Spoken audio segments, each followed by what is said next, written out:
Hi guys, welcome back to my channel. My name is Charlotte Elise Williams and I want to discuss with you guys how to file your UIF claim manually. Now I know a lot of people actually don't want to do this because they just feel like standing in the queue at the department all day and not even finishing on that day is just a hazard for them.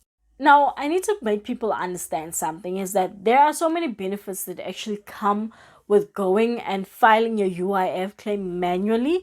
So the first thing is that there is an official on site that you can ask questions and basically get clarity on things that you don't understand, right? And also, I think that the greatest benefit has to be that even before they submit your documentation, there is an official that will sit with you and make sure that your documentation has been filled in correctly and everything else that is needed is there to start your process. So the first document that you'll receive when you get to the Department of Labor has to be the register. Now, I think that the register is more on the benefit for the department because they will then use this register in a way to see what people are doing there and basically to just check to see how many people have come to follow up, to inquire, and just to basically start their UIF process. Now, when you are done filling in the register, an official will come to you and ask you what you are there to do. And obviously, in my case, I was there to file for UIF and I received 4 forms, right? So the first form I got was a UF19 form, and this is your employer declaration form. I got a salary scale form. I got the UI 2.8 form. This is basically a proof of an account form. And I got the ESSA form, and this is to register as a job seeker. Now, in terms of the UF19 and the salary scale, these 2 forms have to be filled in by your employer, right? So the UF19 form is your employer's declaration form, as I said before. And this form is basically just to ensure that the department can track and trace your employer. So they don't need to do a whole year's declaration. They can just fill in this one form and the department will use it to track and trace your employer on the system and basically start the process. Now, in terms of the salary scale form, if you have basically worked for a company for 12 months and you've never received an increase, your employer does not have to fill in this form, right? And say, for instance, you have worked for the company for 1 year and then in 2 months' time you got a salary increase, then only the employer can fill in that form. So that form is basically there to show how much you have received throughout the year if you have received an increase, right? And then you will get the ESSA form. Now, this is a job seeker register. So basically you will be registering as a job seeker and this form has to be completed by you, right?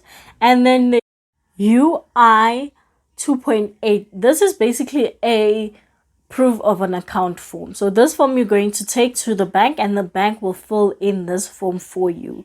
Now, I need people to understand with regards to this form because it's quite tricky.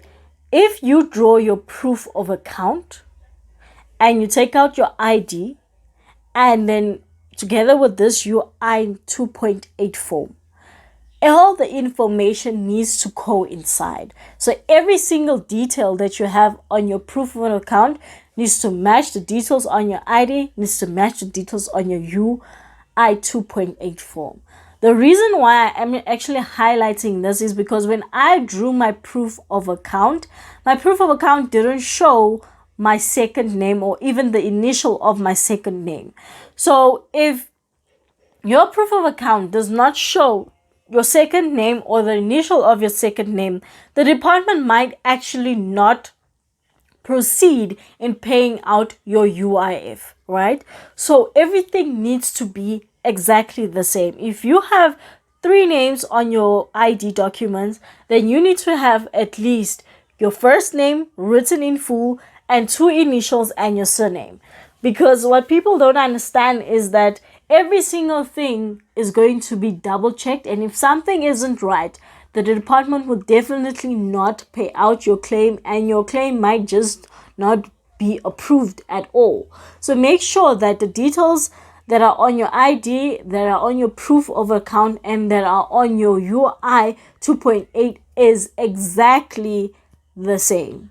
You guys, this is very important because you will not get any money from the department if they see any mistake on any of the forms. So no typos will be accepted. You will start afresh. So make sure that every single thing has been filled in correctly. Now, I also want to make you guys understand something, and that is, if you have never claimed for UIF and you are sitting there and you're wondering like, what happens to my UIF contributions, the department does take that money and adds it to your pension fund. So the day you retire, you will then get that money. And yeah, you guys, I hope that this video has been helpful.